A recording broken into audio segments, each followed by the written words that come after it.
So I'll be brave if you're brave. I'll be brave, but only if you're brave.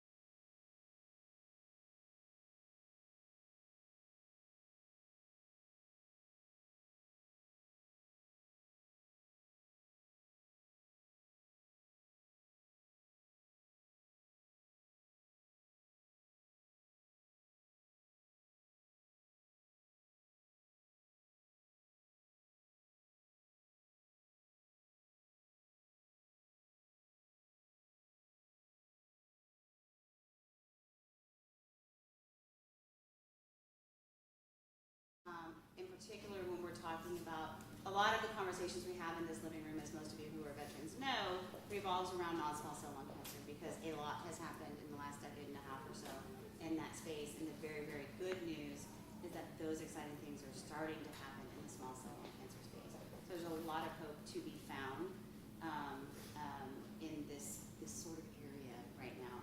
I'm thrilled to have with me Dr. Jacob Sands. For those of you, again, who are veterans, you know he is also a veteran to this meeting. He was one of the people I met very early on in my 17 or so year career doing this right now. Has become a dear advisor and friend along the way. So we were thrilled to have him. Dr. Sands is a medical oncologist at Dana-Farber Cancer Institute, and he's a professor of medicine at Harvard Medical School. So he comes with really great credentials, but an even bigger heart. So I could not be happier to have him here tonight to be talking about this important subject.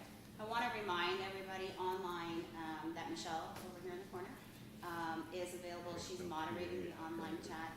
And this is an open forum. It is meant for questions to be asked during the presentation. So as questions pop into your head and things become relevant to you and or what you're going through right now, please don't hesitate to pop in a question. If you're online, Michelle will get that question over to me, or she will ask it herself on behalf of you.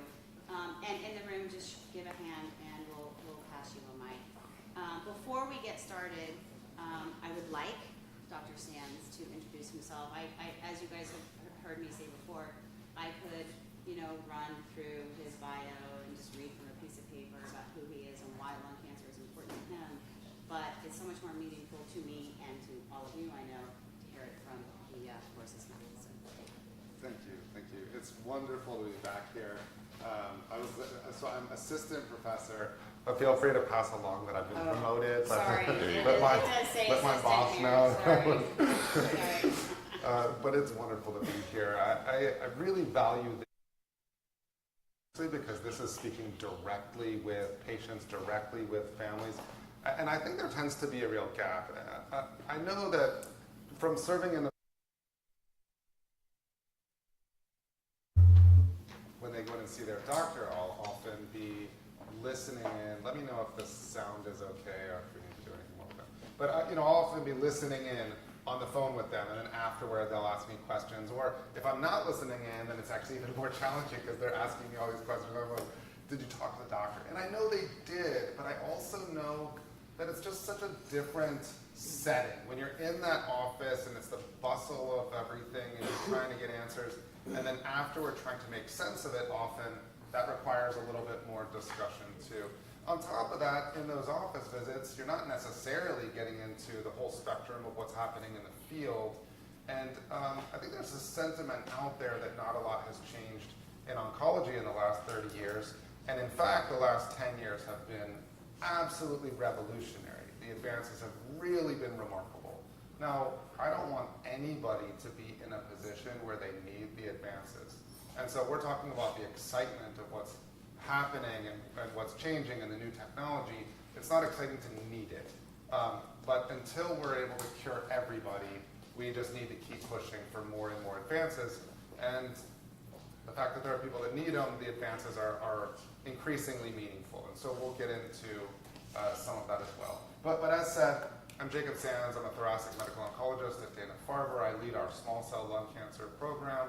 Of course, I see a lot of individuals with non-small cell lung cancer as well. I do research in both small cell and non-small cell lung cancer, and have known the Adario family and the Go-To Foundation community now for quite a long time, and very happy to be here.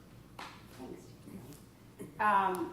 So as Jacob just said, we're going to talk about real advances in small cell lung cancer, but the hope and what's available right now and what that looks like. And I think one of the exciting things, and one of the things that you and I had talked about, just for a little sort of overview, prior to this, you and I had talked about more things are happening in small cell lung cancer right now than have really happened in the last 4 or 5 decades. So, as I said to someone earlier, there was sort of this same old. If someone was diagnosed, there was a very specific treatment regimen, right? And now there are options. There are options for treatments, and that's what I'm really, really excited to talk about tonight. But before we jump into that, I think because we do have a mix of non-small cell and small cell folks in the room, and I'm sure online, can we start just sort of by describing what the differences are between the two? Yeah, I'll explain it, but I also think that this is a common thing where, especially when the diagnosis is not yet known and we're getting the biopsy or waiting for biopsy results, patients will say, well, which one is better? And I say, look, we're not choosing. It just is what it is. And so the comparison is I don't know, we'll mention it, but it's not the point. The point is that people have what they have, and that's where we're starting from. Now, small cell lung cancer tends to be a diagnosis that grows very rapidly. Now, the good news is that at the time of diagnosis, the treatment tends to work exceptionally well. And so the tumor shrinks very quickly with chemotherapy. It shrinks very quickly with radiation. The challenge is that at progression, when it grows again down the line, it's kind of a different diagnosis than at the beginning. Now, there's some nuance to that as far as expectations in the next line. Generally speaking, the targeted therapies that we talk about with non-small cell lung cancer, the pills that some people are on, are rarely something that's relevant to small cell lung cancer. We can discuss that a little bit. So the paradigm of treatment and the expectations or the scenarios are a bit different between non-small cell and small cell. But talking about non-small cell is like, okay, well, are we talking about certain genomic alterations? Are we talking about something with a high PD-L1? Those are different diagnoses in themselves. And so I guess that kind of just introduces the idea that everybody with a lung cancer, although we kind of bucket those into common categories, and we talk about those often as if it's all the same, it's not. If we took any lung cancer and we looked at all the mutations that made that cancer, all the mutations that exist, and we sequence everyone else's, there probably aren't 2 that are identical.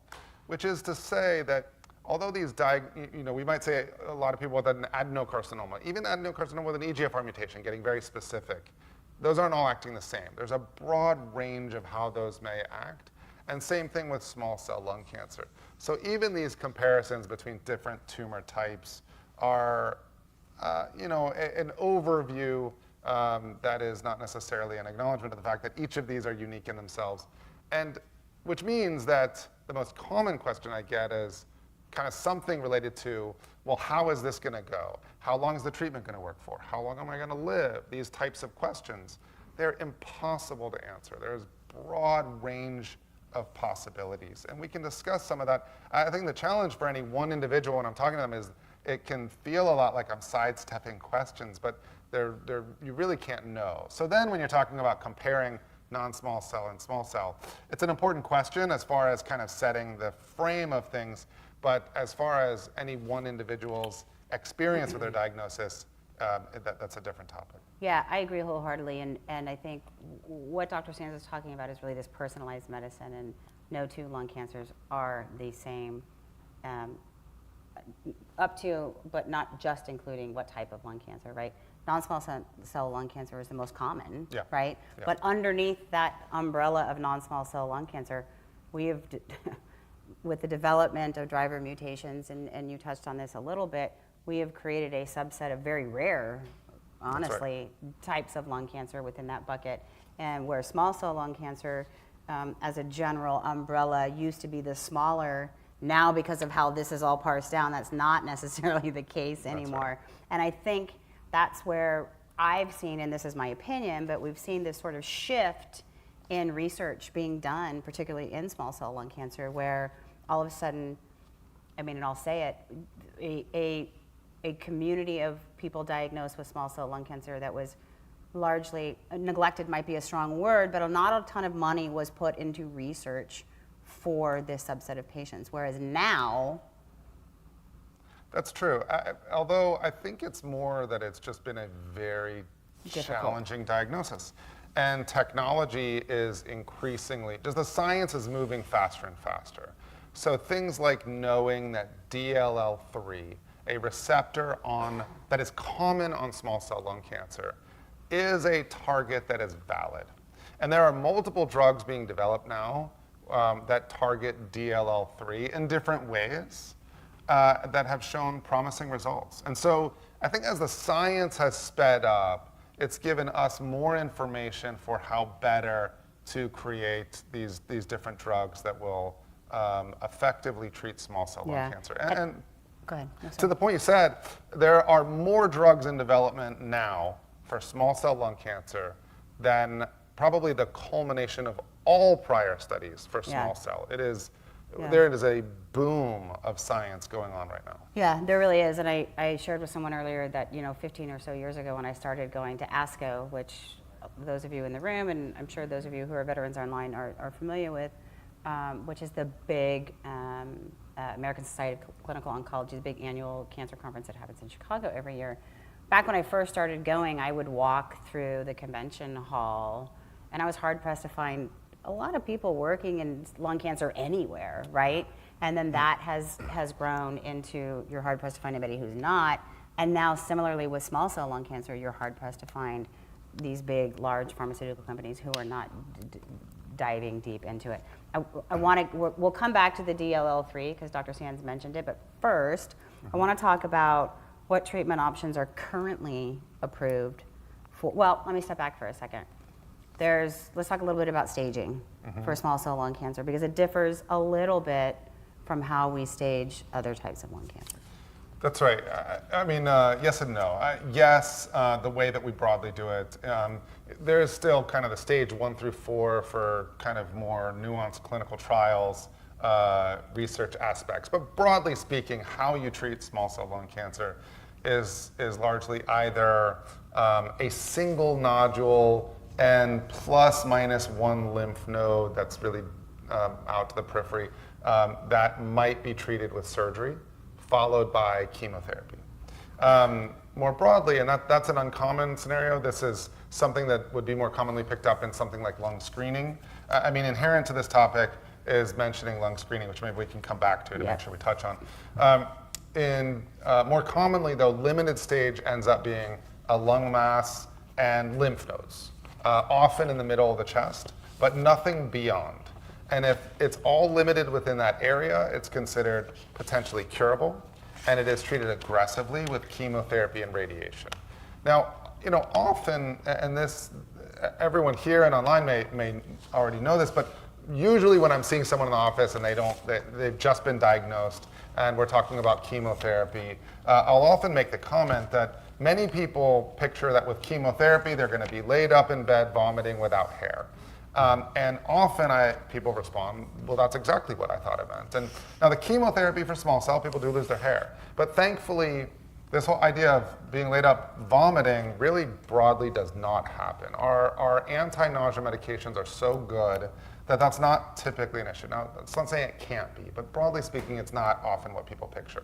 So the chemotherapy with radiation is the way that that's treated. Now, a separate topic is radiation to the brain, which we can potentially touch on. That's become a bit more nuanced and is certainly worth discussing with a radiation oncologist whether or not to get radiation after finishing chemotherapy in extensive stage or chemotherapy and radiation in limited stage in both of those.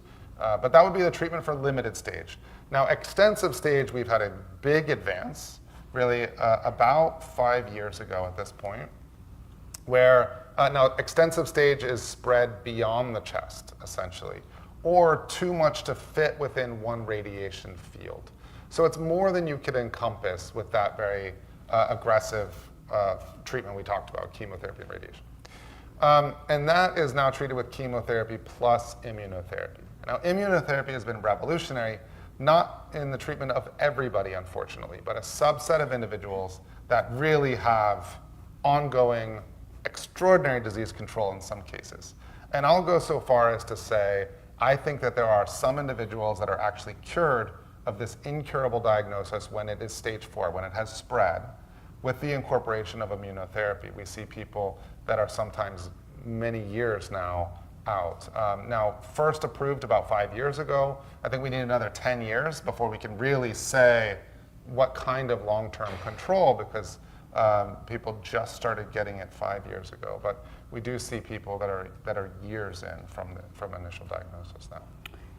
So you talked about the brain, and I can't remember whether or not you and I discussed this before this meeting, but I know from my own experience working with people who were diagnosed with small cell lung cancer, quite often historically, something was recommended called prophylactic cranial irradiation, where, well, I'm going to go ahead and let the doctor explain what this is and where that stands sort of today. Yeah, so this is what's gotten so much more nuanced. And this is where, I mean, everyone should have an individual discussion with a radiation oncologist about this for your scenarios.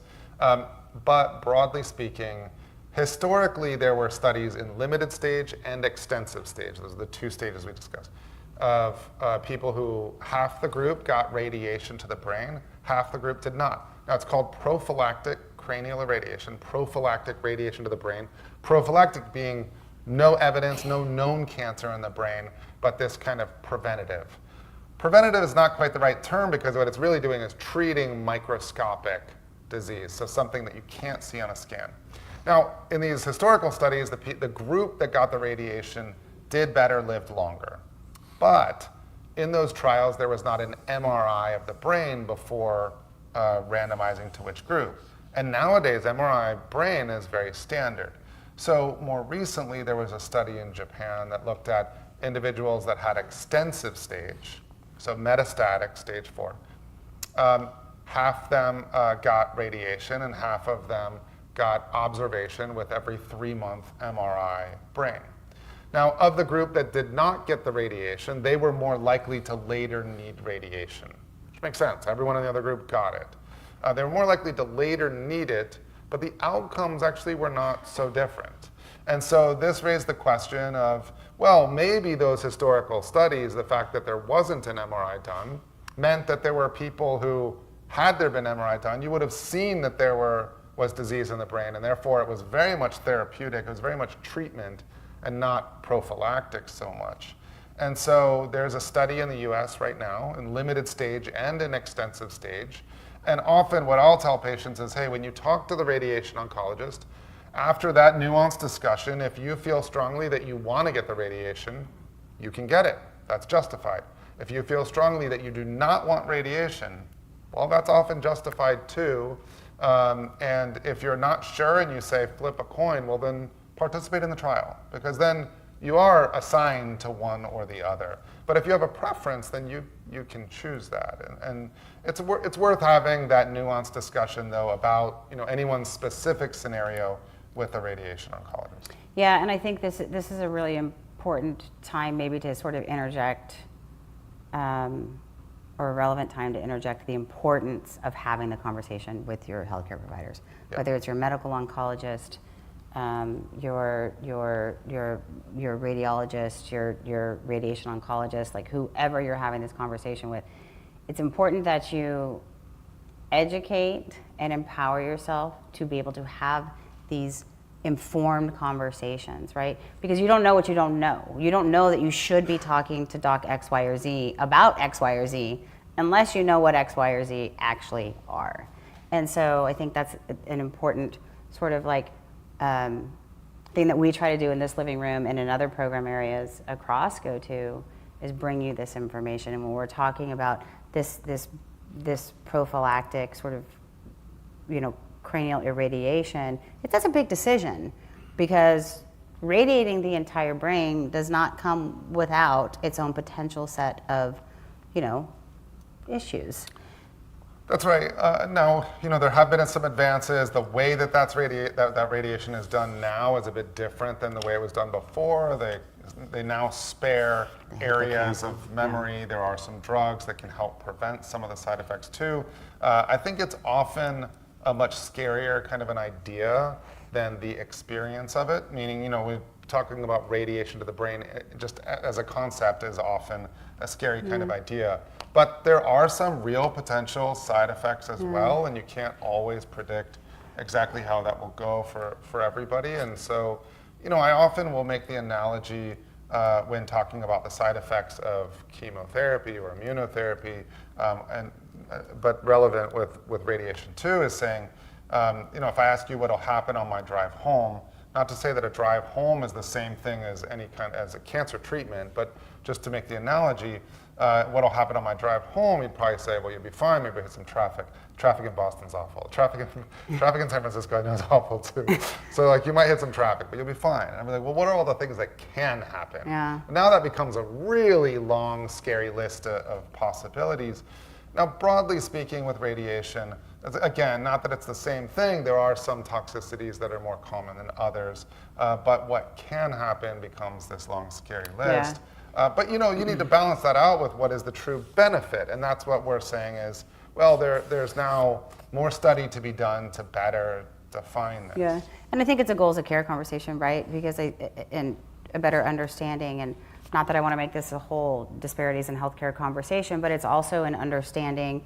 You mentioned what I think you're referring to as hippocampal sparing whole brain radiation, which is great, but not always an option depending upon where this treatment is being offered. So understanding that that's even a thing, to be able to have that conversation to say, hey, is this something A, that is good for me, and B, do you have the technology to make this happen, right? And I think I don't want to scare anybody off from radiation therapy, because radiation therapy is amazing for a lot of reasons, right? Up to and including surgery on patients who can't otherwise have surgery or it's often pretty anticlimactic. When people go and lay on a table for 5 minutes and you don't feel anything, and now, but this is where having that discussion with a radiation oncologist will matter. Now, I actually don't know the numbers. I don't know if hippocampal sparing is available in some and not others, but talking, what is the risk? What percentages are we talking about? What are they expecting? What is the likelihood of something showing up given your particular scenario? If you didn't get radiation, what would they anticipate? There's no way of being perfect on that, but we can speculate as to saying highly likely, less likely type scenarios. And sorry, I didn't mean to get caught up on PCI, but it does come up a lot where patients feel like they're sort of forced into a decision without really understanding what that decision is being made for. So thank you for that. Before we jump into another sort of area that we did touch on a little bit, how is it determined, and is this also a shared decision conversation? Or how do you determine whether somebody gets chemoradiation, chemo IO? Like, how do you decide what that therapy looks like? Well, the staging, as you started with, is really the first. So if you're talking about limited stage, then the treatment goal is cure, and that's chemoradiation. Now, there were studies done that that incorporated immunotherapy. We don't yet have the results of those. I'm optimistic that that's going to show positive results, but we'll have to see.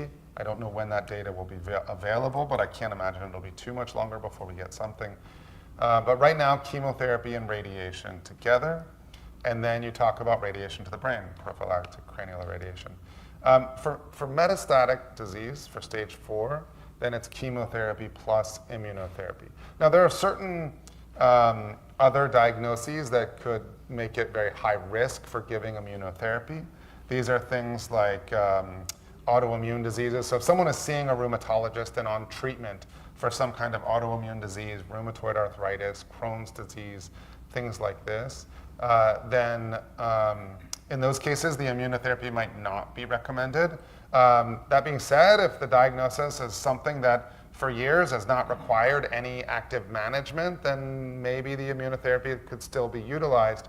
And that gets into some specifics that really requires meeting with your doctor to talk about those. Yeah. Can I get a mic? Sorry, thanks, Rick. What exactly is immunotherapy? So immunotherapy is broadly treatment that helps the immune system fight the cancer. Now, when we're talking about immunotherapy in this case, really we're talking about PD-L1 inhibitors or drugs that interact with, let me take a step back and just say that on cancer cells, there's often a receptor called PD-L1. And on immune cells, there's a receptor called PD-1. And these two receptors interact. And what this interaction does is essentially tell the immune system, chill out. Now, if you can block that interaction and the immune system does not chill out, then there is a higher likelihood that the immune system will actually attack and kill those cancer cells. And so chemotherapy is a toxin. Now, we use them because they work well, but it is a toxin that kills the cancer cells. Chemotherapy drugs are designed to have a bigger effect on the cancer cells than on normal cells, but they work as a toxin killing the cancer cells. Immunotherapy is not a toxin. Immunotherapy has its effect by essentially leading to doing something that leads to the immune system attacking and killing the cancer cells.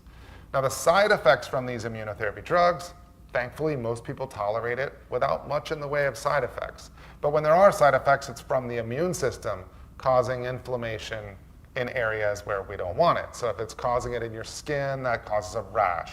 In the intestines, it can be diarrhea. Kidneys, liver, lungs, thyroid, all of these can be affected. And in most cases, starting a steroid to kind of shut things down works, and people can end up on weeks or even a couple months of steroids to really shut those down. And rarely does something more need to be utilized. But the side effects and the treatment effect are all really immune system run. Does that help? Yeah. Michelle, I think you have a question online. How does non-small cell lung cancer that has transformed to small cell react with different treatments such as immunotherapy? Would it be different if the cancer that started as small cell?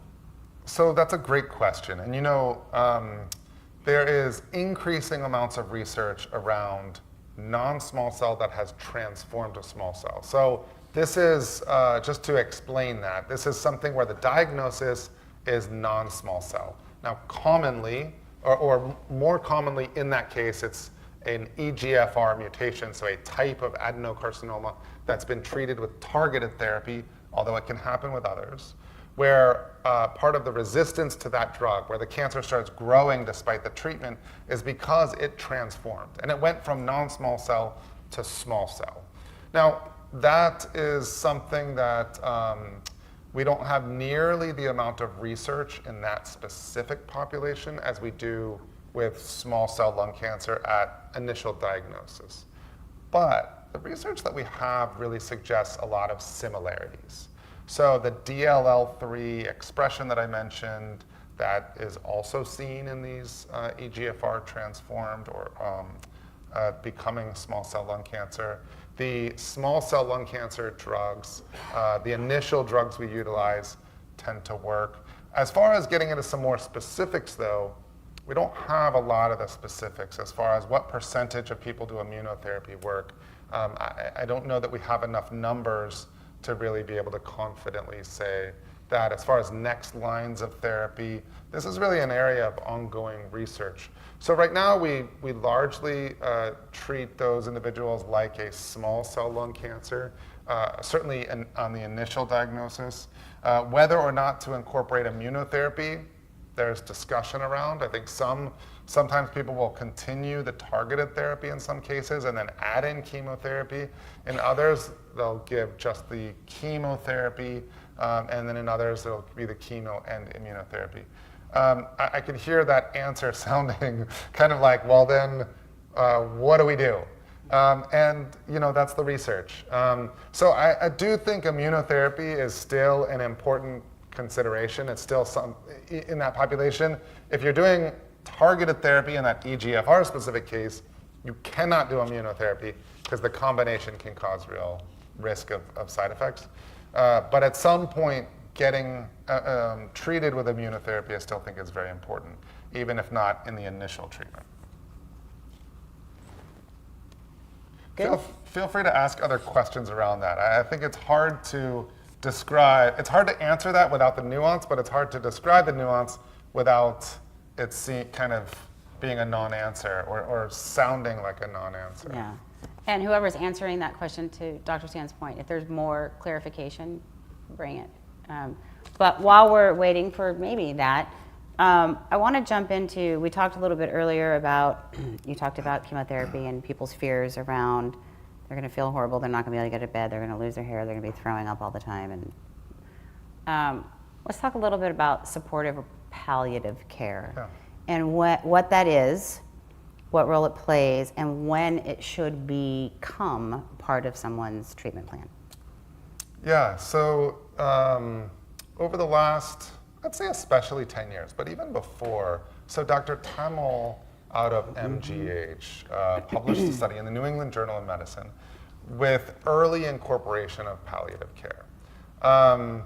And really just showed that outcomes were across the board better. People did better as far as symptoms, people lived longer, which was the aspect of that I was less intuitive to me. So across the board did better, which really kind of kickstarted this early incorporation of palliative care. Now that being said, maybe the first, before even diving further into that, is what is palliative care? Because people have such different ideas around that. Some people have heard of palliative care only associated with hospice, and so they think of palliative care as end-of-life care. And palliative care certainly is often involved in end-of-life care, but that's not all. And so I will often, when discussing this with individuals, if the word palliative care, I can see the room start spinning around them, as I'll say, we also could call it supportive oncology. And supportive oncology it kind of communicates more that this is another part of the team in your treatment. And so palliative care can help a lot with symptom control. And sometimes they can also help people kind of get their feet on the ground a little more too. I'll say one of the things that drove me into oncology is I don't think that there's another field in medicine that incorporates or kind of pulls in the whole person as much as oncology. It is not just the body and the disease, but the mind and emotions and all of this. And so often when people are diagnosed, I can see during their office visit, the room is just spinning around them. And one of the things I really focus on is how to help people kind of get their feet on the ground enough that we can talk about it in a more tangible way. And I think palliative care can help with some of that as well. I see from the patient experience, or just in what I'm observing in people when they come in, oftentimes the discussion with the medical oncologist will have a difference in, the discussion will be a little different than when talking with other team members. I think often with nurses, patients tend to be a bit more explicit about their experiences. They'll discuss the side effects a bit more. Often with the oncologist, I see individuals kind of not wanting the doctor to hold back or wanting to make sure they're getting everything. So they say, everything's fine, just keep it up. And so having these different team members that can kind of interact with patients and the different aspects of their truth of what they're going through, and put those pieces together to really treat that individual the best can be extremely valuable. Hopefully that's all making sense, because this is kind of an intangible topic, but I see, there's mention sometimes that doctors don't always, they kind of talk over patients, and there's this idea out there. And I think we all experience life in an emotional way, especially with something as big as cancer. That's a very emotional experience. And so when you get the doctors coming in and just kind of talking the intellectual or talking the facts or the objective, sometimes those don't quite connect. And so these other team members that can kind of incorporate the whole experience and then have a shared, coordinated group care can be extremely valuable. So palliative care, I think it engages more on this as well, but also any symptoms that you're experiencing. So things like nausea, if that is more of a problem, things like pain, if that is a problem, other types of symptoms, they'll be very focused on some of those and can often add to that. I do not tend to involve palliative care for all patients, but I think in somebody who's having symptoms, I am more attentive to the idea that it might not be as well controlled as I think, and if I have any hint that there's maybe something more that could be added within that, then I'll incorporate palliative care in those cases. I'm going to ask Larry to pick up a mic, because I know, just, Larry, if you wouldn't mind, especially for the new folks, just say who you are, when you were diagnosed, and then please give us your spiel on palliative care. Hi, my name's Larry. I'm a 10-year survivor of stage 4 non-small cell adenocarcinoma, EGFR mutation, initial diagnosis. I think what Dr. Sands was talking about is extremely valid for patients. I think what the oncologist patients focus on treatment, focus on what's next, focus on how I'm doing. My personal experience, along with a lot of people that I talk to in the Phone Buddy program, palliative care is an opportunity to explore other things. Emotional, side effects. I think it resets what the patient has on their mind, as opposed to, not that there's any less importance in treatment, but as talking about supportive care, more often than not, there's a need for other types of attention. Yeah, I appreciate that, and quality of life is a big issue here, right? When we're talking about potential side effects and the supportive care to help improve quality of life. And I think this kind of circles back around to another thing that I want to talk about again, because I've heard patients or people diagnosed over the years calling the helpline because they're in trouble over nausea, over diarrhea, they can't eat, they can't, right? And we are like, call your healthcare provider, but they're terrified that by calling, that means you or their treating physician is going to take them off a treatment that they believe is killing their cancer. And that's a very terrifying, I think, place. And I see nodding heads, and I know a lot of folks kind of feel that way. Can you talk a little bit about the importance of when to start sharing this information with your physicians and how you can maybe mitigate the issues by having those conversations? Yeah, this is such an important topic. And I think it's important you see your doctor as your team member. It seems natural to kind of have an idea of what one thinks should happen, or have a strong belief that because they want that thing, then this is what should happen to get there. The treatment strategy is not something that you need to, that's not your role in it. Of course, you are the voice, you are the director in all of this. But the expertise of the oncologist is really what you're leaning on to get there. I'll often give the analogy in clinic that it's kind of like I'm the tour guide on the vacation you never wanted to take, You know, you're on vacation, and if you say, hey, I really want to see the monkeys, you know, with a tour guide, you'd say, we want to see monkeys. Now, you know, the tour guide can't guarantee you that that's what you're going to see unless you're at a zoo. But, you know, if you're in the forest and the tour guide will know where to go to see the monkeys. You don't say, hey, I insist, I want to go that way, because I just feel like that's where the monkeys are. And hopefully that analogy kind of helps in saying, okay, you want to, in many cases, have as good a quality of life for as long as possible. That's what most people broadly want. And so the discussion with the oncologist is, I want good quality of life for as long as I can. And they'll say, that's typically what we're doing. And so then you being very honest about what you are experiencing helps your oncologist to then shape the treatment for that. So when someone is just trying to really just push through these treatments because they believe that by pushing through them they're going to get something, but they're withholding that from their oncologist, then they're just not they're not giving the oncologist the information that oncologist needs to actually get to those goals. I think one of the most challenging but most important jobs of an oncologist is to be able to see in patients when they're holding very strongly held beliefs that they don't necessarily understand their beliefs. So this example of saying, well, I believe that with this treatment, I need to be getting the full dose all the time on schedule. And so I'm not going to tell my oncologist, or I'll just deal with it myself when some of these things are going on. Well, is that true? I mean, does that actually get you the longest quality of life? Or does that put you at higher risk of complications? Well, that's the thing to balance out. And your oncologist can only really do that if he or she really knows all the information.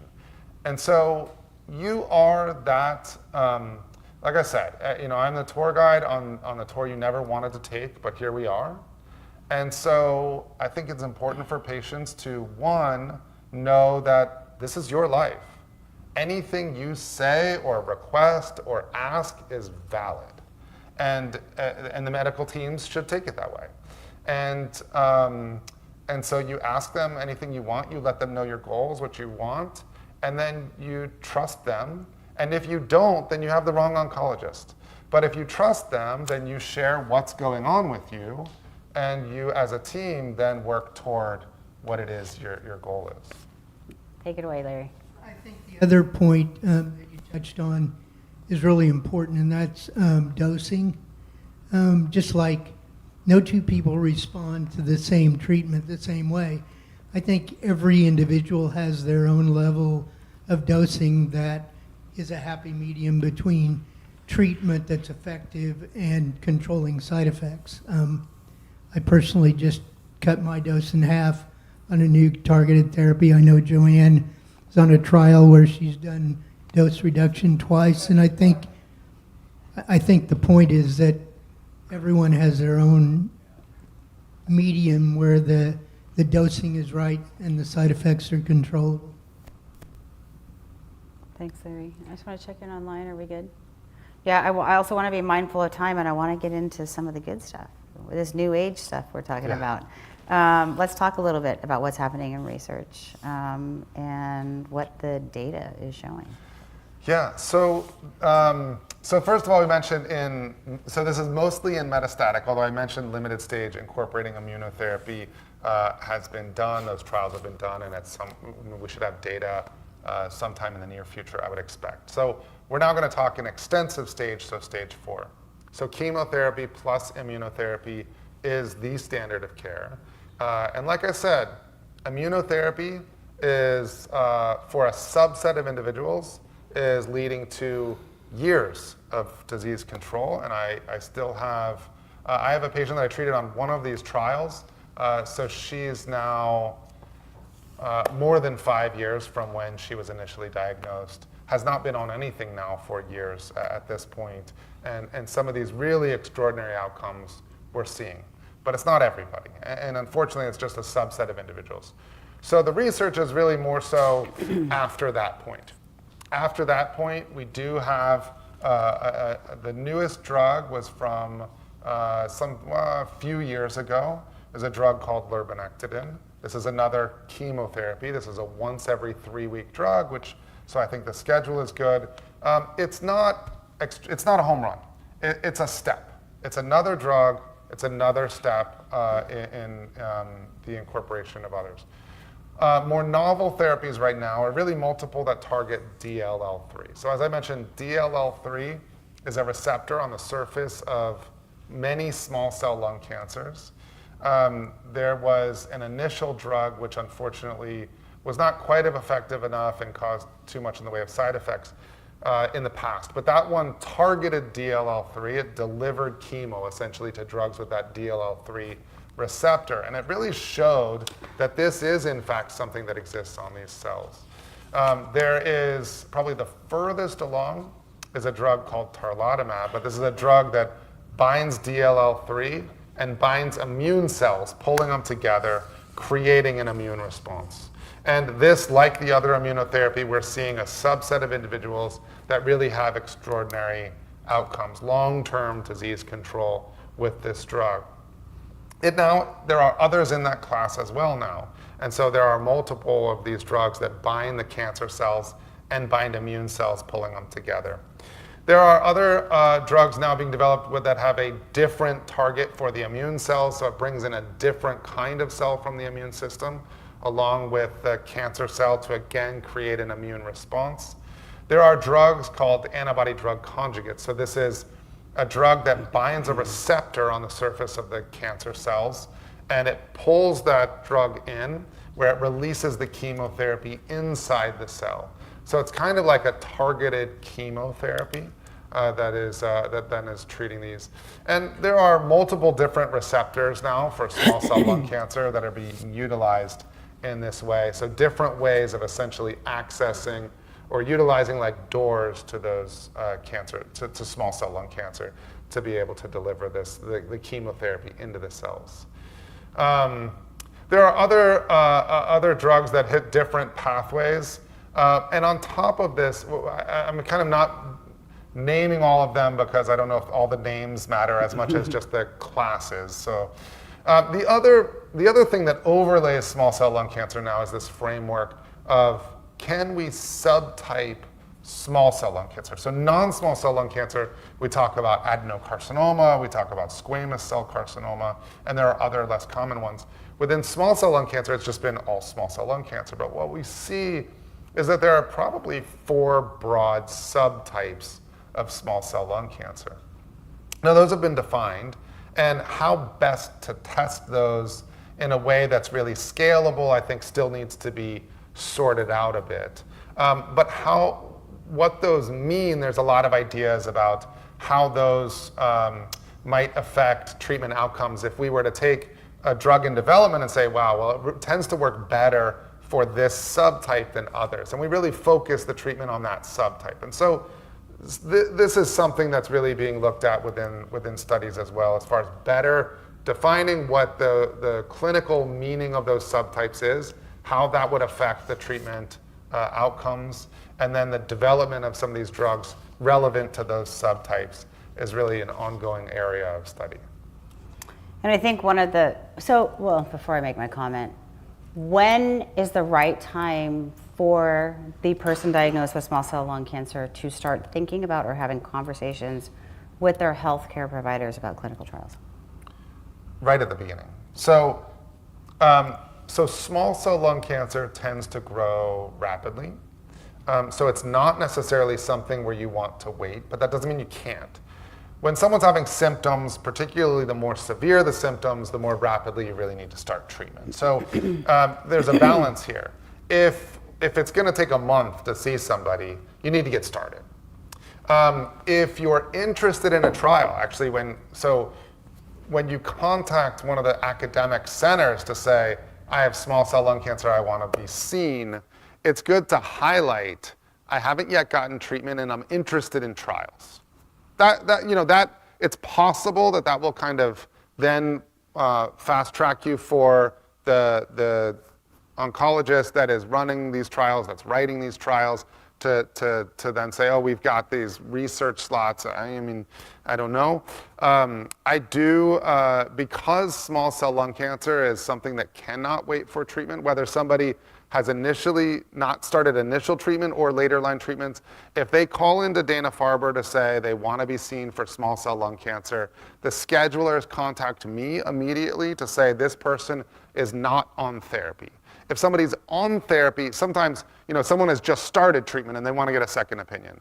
Well, the first line treatment is pretty standard. And so almost always I'll say, this is what I would give you here, and I encourage them, this is great treatment. You can get this with your oncologist, and I encourage them to continue to get treatment with their oncologist.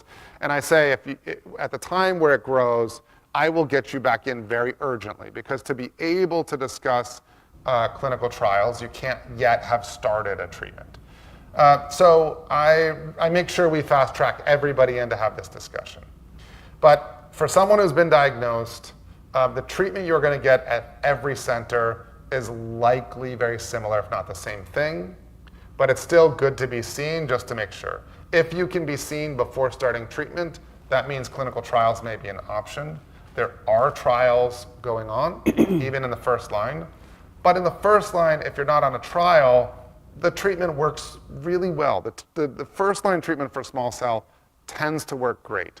Where it becomes really important is in the second line. If you're on first line treatment and the cancer grows, you really want to be seen in one of the centers that has clinical trials available. Now, while on first line treatment, while on the first treatment, you can say, hey, I want to see someone just so I'm set up, just so that I know them, just so that, and you can't necessarily have a discussion about what specific trials, because hopefully you're not going to need it for a long time, in which case the trials you discuss down the road would be different. But you do want to make sure you have a plan for when it grows, that there's someone you're going to get in with urgently to know your options. And sometimes that is to then go on one of the standard of care where you can continue to be seen by your local oncologist. And I certainly see patients where we'll talk about trials and we'll talk about also the treatment that they can get with their local oncologist. And sometimes that treatment with their local oncologist is the right thing for them. But if you've started a line of therapy, then you don't yet have it, then clinical trials are kind of not an option in that scenario. And I think and I know, Rick, you have a lot of experience in this area, and I know a lot of folks, to your point, while you're on therapy, is not the time to stop educating and learning what your back pocket options might be. And I know you talk about this all the time. I don't know if you want to make a quick comment. Is this on? Yeah, so I'm Rick Meyer. I'm an 8.8 year survivor of stage 4 lung cancer. I was diagnosed way back when. I've had 3 CyberKnives, all different trials. I was on a trial for 396 back about 2016. I was on that for a couple of years. And now I'm on the NVL 655 trial. I have ALK-positive lung cancer. And that trial, I mean, the side effects are better, which is good. I don't know if it's working or not till I get a scan, but I think trials are really good. I talk with my oncologist. He's my quarterback in this whole game. And we get along really well. It's a really good team. And we have palliative care. We have social workers. We work with therapists, whatever. I come to groups like this, share my story, talk to others. And I think all of that helps for, live every day, go forward, and do the best you can for as long as possible. And we do also look at, I've reduced dose before. That's part of the game too. If something's not working out, you have to let your oncologist know what's going on so they can maybe say we need to reduce dose, or you're having progression, we can increase dose if you're not having side effects or not bad side effects. So all of that's part of the game, and we're all individuals. Everyone needs to be treated as an individual, not as a group. So that's just word out there for all. Yeah, thanks, Rick. Jacob, what do you say to the person who I've heard he, she over and over again say, I don't want to bother my doctor with that. I'm not going to like with what my next options might be, with what, how do you manage that? They're like, oh, here she is so busy. I don't want to bother them with Well, this. So I think when talking, it's different when talking about it as a topic versus talking to an individual. When talking to an individual, I kind of try to get at what is the reason for that? Why the shying away from this? I mean, look, I'm at work and it's their life. That is not the same thing. And if you have an oncologist that makes you feel like you shouldn't be contacting them, then you have the wrong oncologist. But the only what will have me awake at night is worrying about the person who doesn't contact me. If someone is going to reach out to me, then I can be a little relieved by that. So I want people to let me know. It's also particularly painful for me if somebody has not reached out and now things have gotten bad enough that they have to be in the hospital or there's something more to manage. I don't want people to have to go through these types of things. So look, the whole point of this is you. The whole point of the work is you. And all of the discussion about the dosing and all of these things, I often tell people that we do all of this so that they can live their life. They don't live their life so that they can be treated for cancer. Now, those inherently are going to be zipped together in a lot of ways, but it's how can I help people kind of get back to their life as much as possible. It'll never be the same. They have the diagnosis. We're not avoiding that, but how do we get back to the other things? But the only way to do that is for them to put the cancer stuff on me, and that's my job, and that's what I want to do for them. So I just can't do my job if they're not reaching out. I want to hear from them. And if for whatever reason you feel like you're not getting that, then maybe you have the wrong team. But more than likely, I think people kind of shy away from it sometimes. It's like, it's been too much. Sometimes there can be guilt around it too, which is the most painful for me to see. And so this is your team. It's like if you went on, this analogy is a bad one but good one, I think, is the vacation you never wanted. If you have your tour guide, you've got the tour. You go see the monkeys, go see the toucans, go see something, but you're there. And when you show up, that's what gets the best thing for you. And that's what we all want. I feel better when I see patients do better. It hurts me when I see patients not. It's painful to me. I know it's more painful to them and their families, but it affects me and affects the oncologist too. And we want the best. And so we need people to reach out when they need it. We've only got a couple of minutes here. I know we're already over a little bit, so bear with me because I think that just sort of touched on some non-clinical advice, right? What other non-clinical advice would you give someone diagnosed with small cell lung cancer? Yeah, it's hard giving broad advice because it's such a different, but I'd say, all right, so first of all, a cancer diagnosis alone, just a cancer diagnosis brings with it a train of expectations and beliefs and all of that. What that diagnosis means, what's going to happen to you, what you're going to look like, what your life is like from that point forward. And not only does it do it for you, it does it for everyone who knows. And so having this diagnosis, sometimes people tell me they feel fine, it's just that everyone keeps treating them like they're sick. And so, if you do feel okay and everyone's treating you that way, then it becomes this, some people will tell me, I'm constantly counseling others about my diagnosis.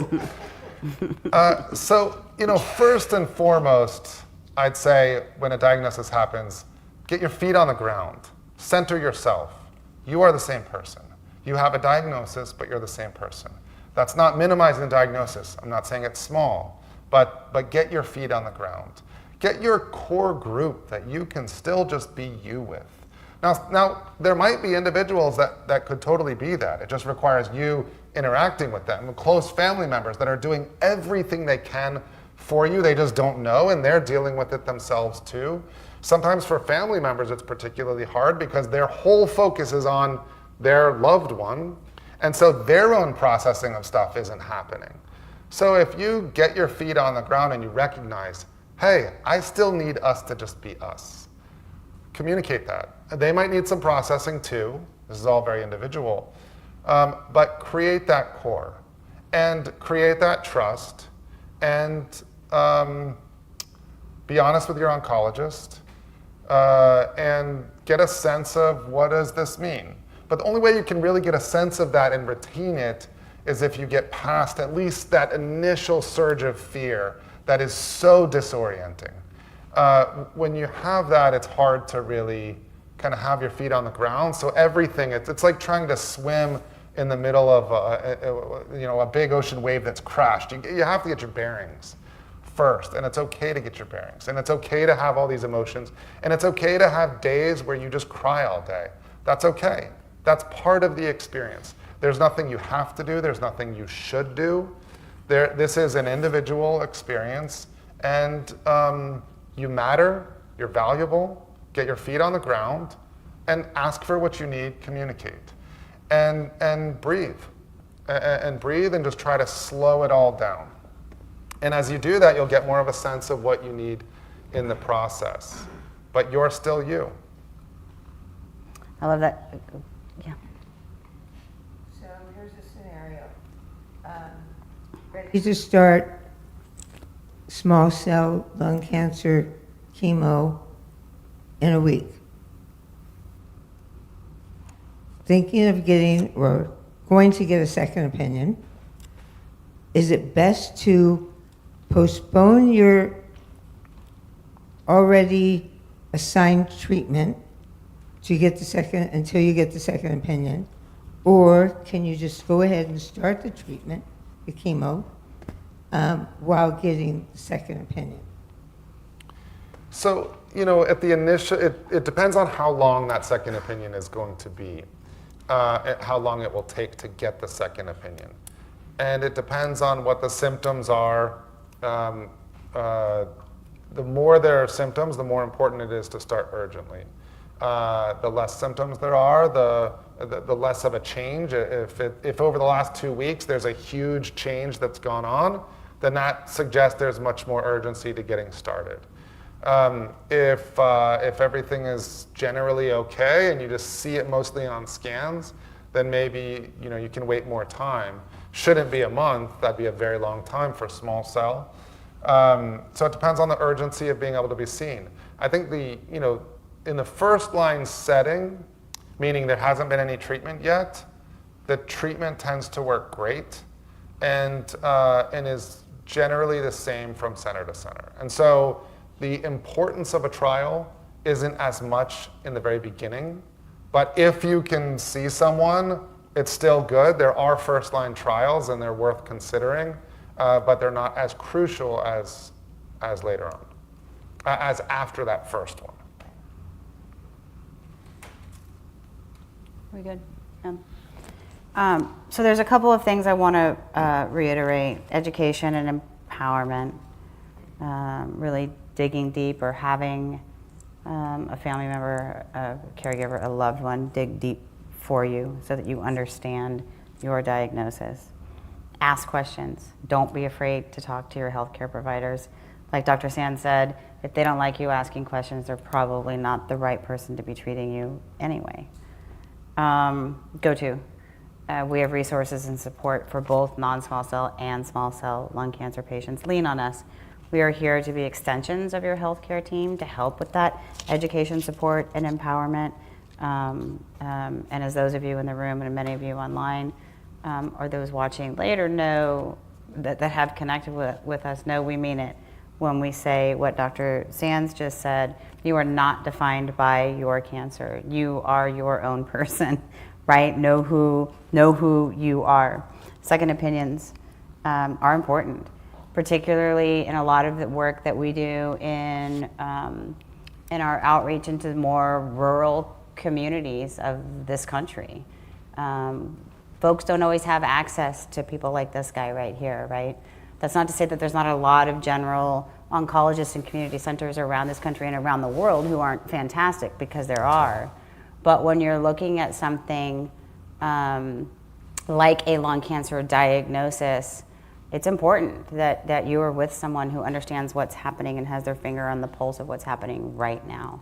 And GoTo can also help to facilitate those second opinions with expert based on your specific diagnosis. So I don't want anyone to forget that either. No, this is such an important part of getting your feet on the ground, Yeah. is having a community you can reach out to, individuals who have been in the work for a long time, to where you can discuss some of that, and that can be really helpful in getting your feet on the ground, getting a sense of things, trusting what that map that you're navigating looks like, so that when you go into the office, you have enough of a sense of things that you can ask questions to get your bearings a bit more.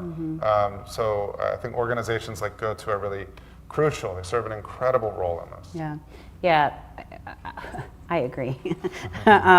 We obviously don't give medical advice, but we can help you craft the questions to go back and have those conversations with your healthcare providers so you can make those informed decisions. So thanks Yes. for that. I also wanted to kind of say, I wrote this down as you were talking earlier. Dr. Sands is amazing. I mean, I don't have to tell any of you that. And not all doctors treat the whole person. They don't. I mean, they just don't. And like I said, we talk with folks from around, not just the country, but around the globe, more that never have this type of experience than do. And it saddens me. The things that keep me up at night are that. And in fact, I'm giving a talk on Saturday at the Association for Northern California Oncologists. It's like a Best of ASCO conference, and it's sort of a take on Dr. Weiner's presidential address at ASCO on partnering with patients, because patients are really the cornerstone of care. And I have this whole, because of you, I am ready to come in sort of with some fighting words. Not really, I'm not really going to use fighting words, but to come in with some real world experience based on your experience. My experience, obviously, as you know, with my mom and as a caregiver, but on the experiences that all of you have shared with me, to be able to point back to why it's so important that patients are part. I mean, the answers lie within you, right? Kind of across the board, from how healthcare systems are set up and workflows are set up, right down to patients participating in clinical trials. I mean, you guys hold the key. So I just want to give a huge, huge thank you to all of you, not only for sharing your stories, for participating in the research that's gotten us as far as we've gotten today, because without you, we would not be here. And I don't think people thank you enough. I really don't. So from me, on behalf of not only myself and my mom, who I should let everybody know left for an Alaskan cruise today, which is why she's not sitting in this room. But she will be back. She will be back next week, and she, of course, sends all of her love. Do you have any final? Well, yeah, one other thing, for clinical trials, everything is about what is best for you. So when we're talking about trials, that is that a treatment option that is better for you than what exists known today? Now, anytime we're going on a trial, we don't yet really know entirely the outcomes to expect, the side effect profile, depending on where that drug is in development. But consideration of a trial is really as what is best for you. So there are trials that we do that are more kind of can we collect some blood because there's something we're studying type of a scenario. But if you're going on a treatment, just know that everything around your care should be around what is best for you. And that really is the point. Yeah, agreed. Oh yeah, Rick, go. Quick question on the trial thing. So you mentioned earlier that blind trial where you would either get this treatment or you would get not treatment, the blind one, right? Why don't they take everybody into that trial, even if you select a path, so they can document both sides of it, not to mention the people that are blind? Just for more information, why don't they track the people that are on the treatment and the people that do it. You remember you were talking about Yeah, the you're talking radiation? about the prophylactic cranial Correct. irradiation. Why don't they take both where- sides plus the either or? Yeah, so there are different kinds of studies, and there's been a lot of discussion around this, particularly recently.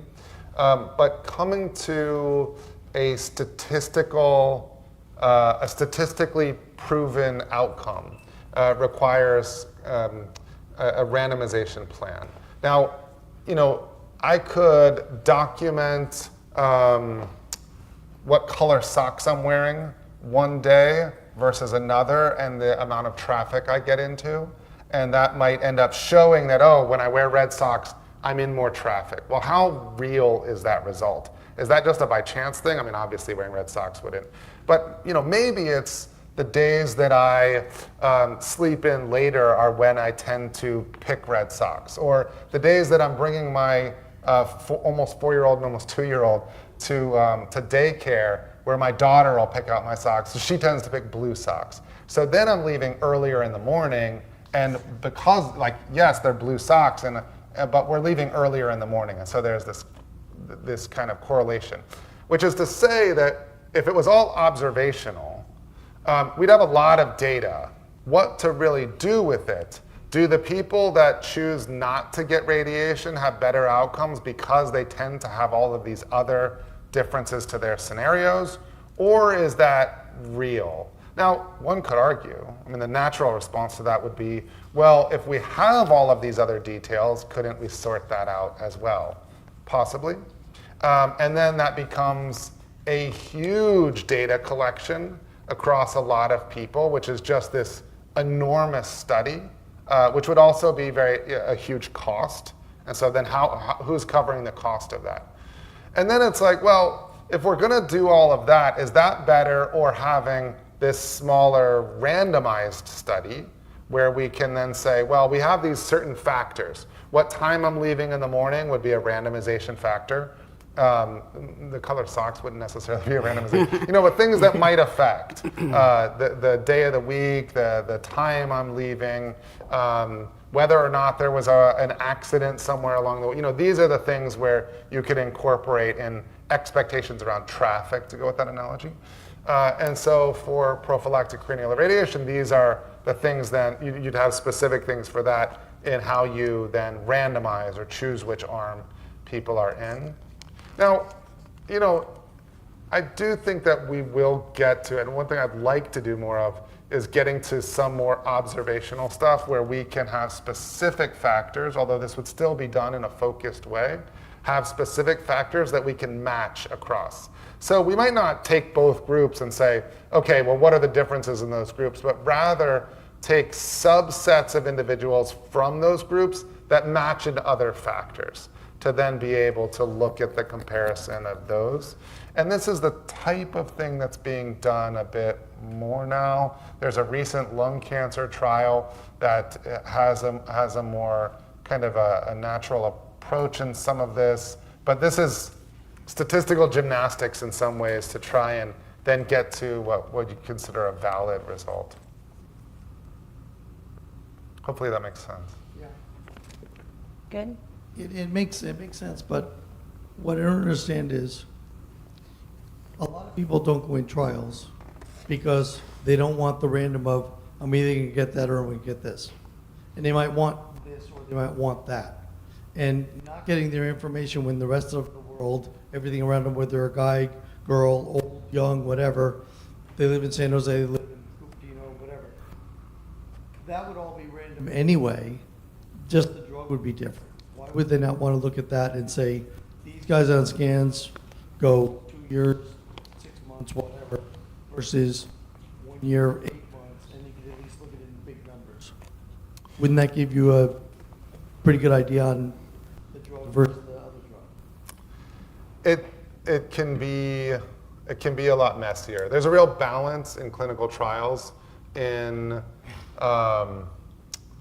there's a balance between how much you limit the population to try to keep both groups very much the same versus how much you're overly limiting enrollment. And so the ideal is something not possible, where you take 100 people and somehow you have them both kind of, you're able to kind of clone the scenarios, and you have two identical individuals that are treated in different ways. So the only difference is that treatment itself, in being able to then see what happens. Now, obviously, when I walk down the road, I can't then walk both paths. So we try to, right? I mean, but this is what trials are doing, is essentially trying to do that. Now, the challenge in this is that, especially in the early drug development, anything that happens while on the drug, is that a side effect of the drug? Maybe. I mean, so how do you decipher that? So this is where often earlier drugs in development will not allow for individuals with severe heart problems. Because if there are a bunch of cardiac events, heart events that happen, if there are a few heart attacks, well, was that from the drug? If that's from the drug, we need to know that. Or was it because they had heart conditions, and that can, and so even people without heart conditions can have heart events. And what caused that is not always apparent. And so this is where developing the science around it, or the research, and deciphering what's causing what is not always obvious. And so you try and make the populations as similar as possible so that you can really see the differences that happened. If there are broad differences between groups, because you're enrolling everybody who wants to choose one or the other, then there would likely be inherent differences in the individuals who would choose to go on that drug versus choose the other one. And so then it's like, well, is there a difference in outcomes because you're selecting out different individuals? It's like, what's someone's experience who went on vacation to San Diego versus someone's experience who went on vacation to Tibet? Well, those are probably two very different populations. And so their experiences are going to be, they're going to be different individuals already. And so now, if you take that and you have them do some, they all go on vacation to Florida. Well, what was their experience? They're probably going to describe it in different ways. It'll be a different experience, even though they're in the same place. I don't know if that analogy helps, but this is really kind of the messiness and the challenge of really doing clinical trials. But bottom line is, if you're in a trial, it is about you. Agreed. Thanks, Jacob. Takeaways. There are options. There are novel treatments and trials. Second opinions with a specialist are always a good idea. And go-to, of course, has small cell specific support and education programs and services tailored to you. I want to give a huge, huge, huge thank you to Dr. Jacob Sands for coming all the way out here from Boston. I want to let everybody know that the next living room is September 19th, which is the day after my daughter's birthday.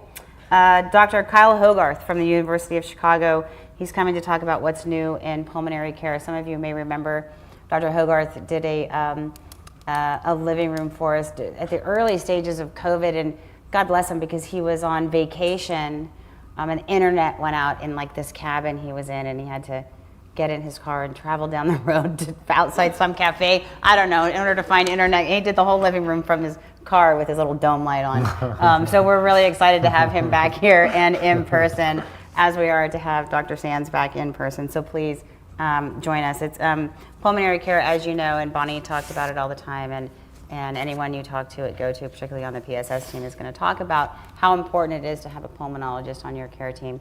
Dr. Sands talked about this sort of multidisciplinary approach and different eyes on for different reasons, and the pulmonologist is a big one. So we're really excited to have him coming out from Chicago. Gathering Hope, who I think most of you do, and if you don't, you do not have to be in California to participate. That is on September 12th. And it's a virtual meeting, and it's really a peer-to-peer conversation, shared learning, and just kind of, whether you want to ask questions about what might be going on with your diagnosis at that time, or whether you want to talk about your kids' or your grandkids' birthday parties. I mean, that's what it's for. Michelle Zay, who you all know over here in the corner, and our colleague Miranda Goff, who's out on the East Coast, co-moderate that meeting and keep the conversations going. So please, please, please consider joining that on September 12th. Again, a huge thank you to Dr. Sands, to all of you watching live, and all of you who will come back post-live, Onyx and Ash, who will take this hour and almost a half and really bring it down into a more palatable, digestible 30-minute, if we can. It's probably going to be about 45-minute conversation, so he'll take out a lot of my ums and a lot of my moving this piece of hair that's been falling in my face all night. So we're looking forward to getting that back. Penn Media, so the folks you see here, the folks behind the scenes here, who are enabling us to be able to bring this to you wherever you are in the country and around the world. Thank you to you guys, the Go-To team, obviously. And we want to give a special thanks to our supporters, some of whom specifically went out and did a little bit extra because this is small cell, and they are invested in ensuring that these treatment options continue to churn out for the small cell community. Amgen, AstraZeneca, Genentech, Catalyst, and Jazz to start with. And then, of course, Boehringer Ingelheim, Bristol Myers Squibb, Daiichi Sankyo, Eisai, Foundation Medicine, Janssen Oncology, Merck, Mirati Therapeutics, Novartis, Novocure, Regeneron, Sanofi, and Takeda. Whew, it's a big, long list of people who really believe in this programming and in all of you. So until next month, everybody have a good night. What am I supposed to do? Oh, there's plenty of food, and there's plenty of food and dessert. So thanks, everybody. We'll see you next time.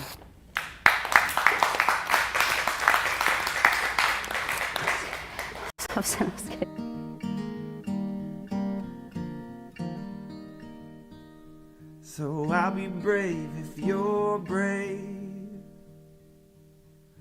I'll be brave, but only if you're